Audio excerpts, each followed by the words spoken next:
Sir नमस्कार विद्यार्थी मित्रांनो, एसटी महामंडळ भरती, नवी मुंबई मनपा भरती आणि नोंदणी व मुद्रांक शुल्क भरती यासाठी महत्वाचं टीसीएस असेल, आयबीपीएस असेल, समानार्थी शब्द यावर विचारलेले प्रश्न आपण घेणार आहोत. तत्पूर्वी चॅनल नवीन असताना अजून चॅनलला सबस्क्राईब नसेल तर नक्की चॅनल एकदा सबस्क्राईब करा, त्याची बेल आयकॉन प्रेस करा आणि यासोबत एसटी महामंडळ भरती टेस्ट सिरीज सुरू आहे, नवी मुंबई मनपाची टेस्ट सिरीज सुरू आहे आणि नोंदणी व मुद्रांक शुल्क टेस्ट सिरीज सुरू आहे.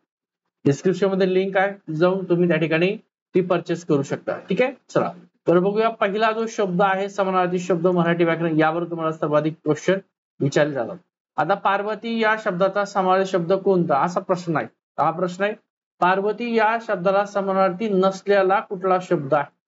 नसलेला, थोडेसे प्रिंट मिस्टेक. कुठला आहे तर पार्वती. लक्ष्मी हा पार्वतीला समानार्थी शब्द आहे. आंबा आहे, गौरी आहे. नसलेला शब्द तुमचा सरस्वती, हा पार्वतीला समानार्थी शब्द नाही. ठीक आहे, चला पुढचा प्रश्न आपण घेऊया. विसंगत शब्द कोणता आहे तुम्हाला ओळखायचा आहे. तुमच्याकडे 4 ऑप्शन आहेत. ठीक आहे, या 4 ऑप्शन पैकी विसंगत कुठला शब्द आहे?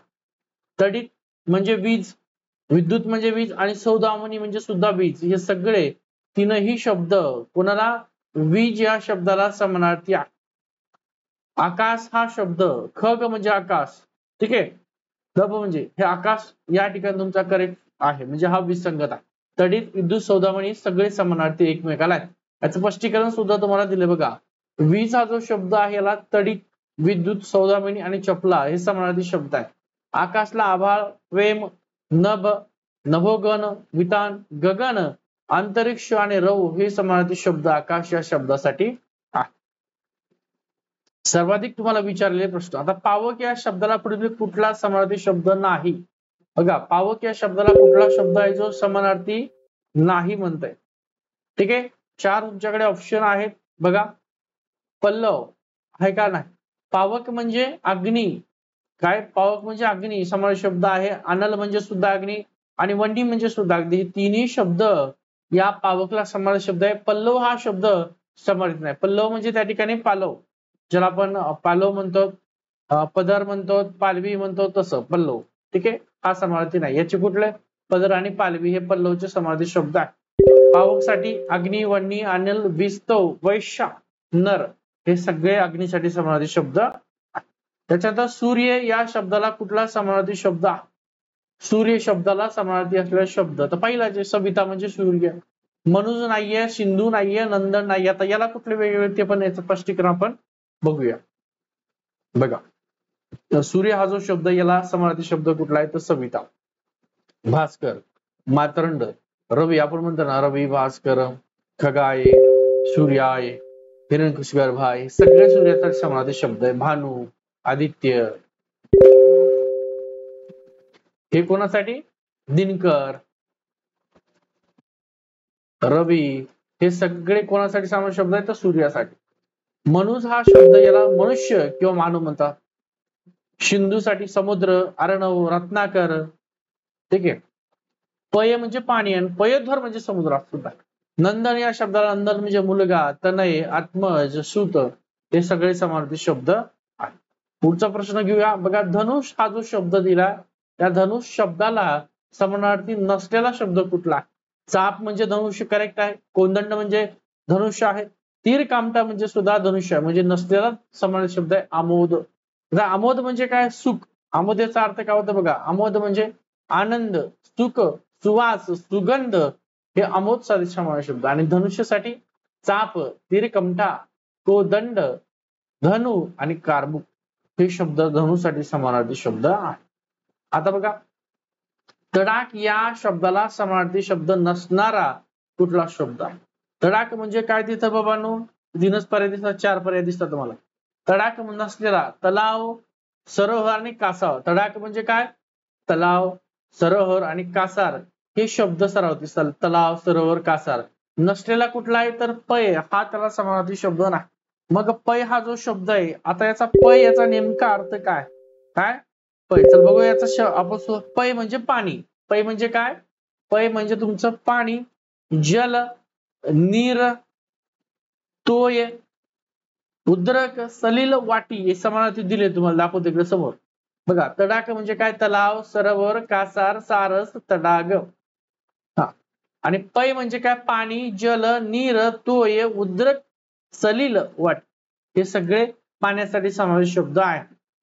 त्याच्यानंतर आनल या शब्दाला समानार्थी शब्द कुठला ओळखायचा, काय शब्द आहे तुमचा, आनन या शब्दाला समानार्थी शब्द. आनन म्हणजे काय रे बाबांनो, तर आनन म्हणजे अग्नी. काय, अग्नी. आनन म्हणजे अग्नी, पावक, ज्वाला, वन्ही, शिखी, हे सगळे शब्द आनल या शब्दाला, म्हणजे वन्ही आहे करेक्ट तुमचा, एकच आहे, खालचे नाही. जंगल वेगळा शब्द आहे जंगलसाठी, गगन आणि अंबर हे दोन्ही एक आहे, म्हणजे इथं तुमचा करेक्ट उत्तर आहे वन्ही दिलेला.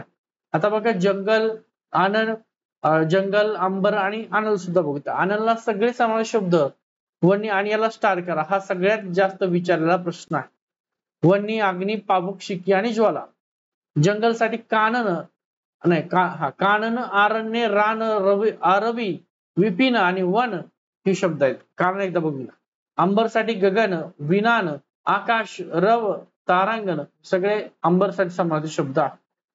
त्याच्यानंतर बघा तलावावर अनेक वेळा तुम्हाला विचारलंय, तलावासाठी समानार्थी शब्द सारस आहे, कासार आहे, सरोवर आहे, तडाग आहे.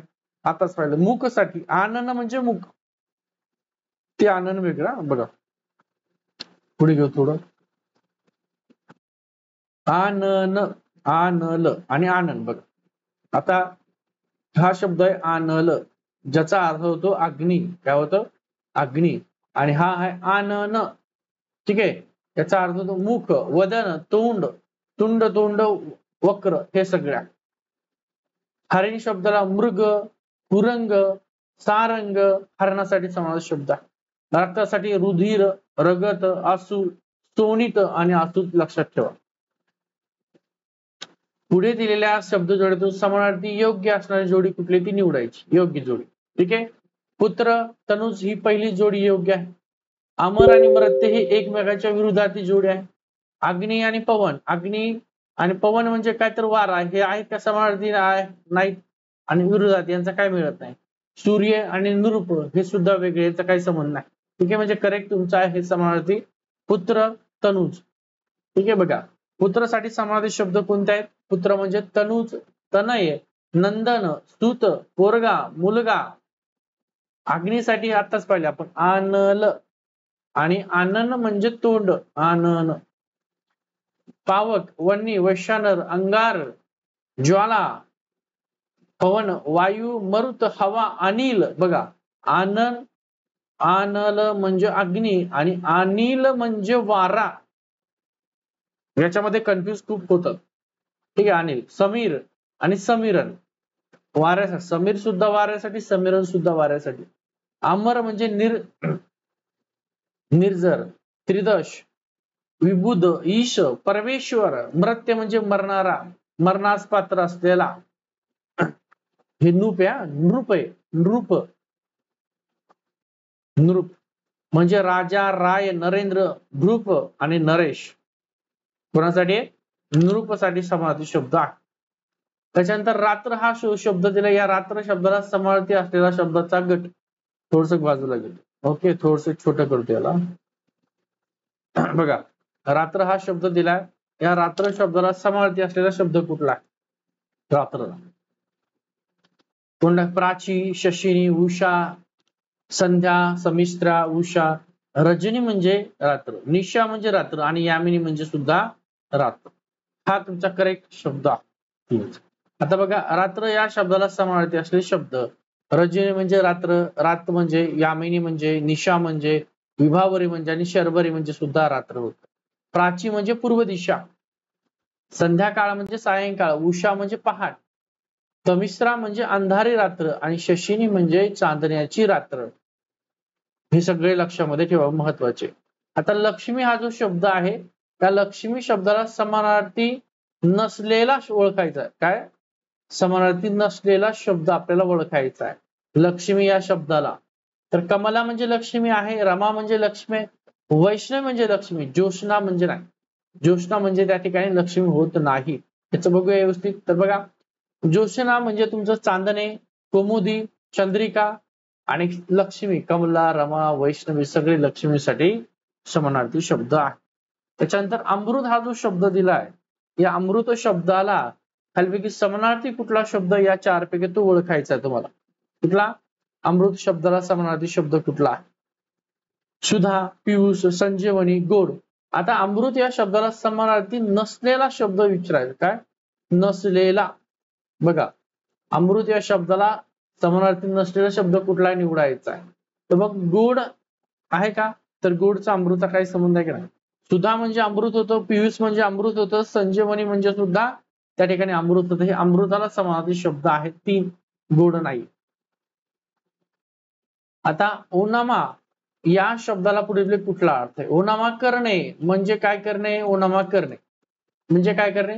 तर एखाद्या गोष्टीची सुरुवात करणे, एखाद्या गोष्टीचा प्रारंभ करणे म्हणजे ओनामा करणे. काय करणे?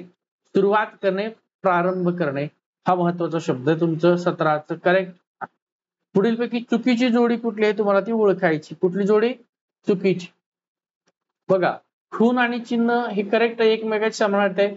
खग आणि पक्षी, खग आणि पक्षी हे समानार्थी एकमेकांचे. काळोख आणि अंधार हे सुद्धा आहेत एकमेकाचे. इथं बघा, कुरूप आणि कंजूस याचा काय संबंध आहे का बाबांनो? कुरूप म्हणजे खराब दिसलेला, व्यवस्थित दिसत नसलेला. कंजूस म्हणजे महाकंजूस आहे, पैसे न सोडत. यांचा काही संबंध आहे का? तर नाही. ही चुकीची जोडी आहे. आता बघा, खून हा जो शब्द आहे याला काय चिन्ह म्हणतात, खून म्हणतात, निशाणी म्हणतात. काय? निशाणी. निशाणी. त्याच्यानंतर प्रतीक म्हणतात, संकेत म्हणतात खून चिन्हासाठी. खग म्हणजे पक्षी, पक्षाला काय म्हणतात? द्विज म्हणतात, विहक म्हणतात आणि अंडज म्हणतात. काळोख, अंधार, तम, तिमिर, अंधकार हे सगळे त्याचे समानार्थी शब्द आहेत. आता कुरूप म्हणजे काय? बेढब, दिसायला चांगला नसलेला. विरूप आहे, विद्रूप आहे. कंजूस तर वेगळंच. ठीक आहे, हे याला समानार्थी शब्द आहे. त्याच्यामुळे खूप महत्वाचा व्हिडिओ आहे. हे सगळ्यात जास्त तुमचे वारंवार रिपीट झालेले प्रश्न आहेत.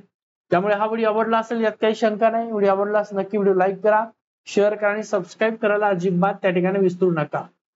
ठीक आहे, तर या प्रकारची तुमची एसटी महामंडळ भरती असेल, नवी मुंबई मनपा भरती असेल, नोंदणी आणि मुद्रांक शुल्क भरती असेल, सगळे समानार्थी शब्द आहेत. हा पहिलाच लेक्चर आहे. असे रेग्युलर तुमचे लेक्चर आता इथून पुढे होणार आहे. ठीक आहे, थांबतोय.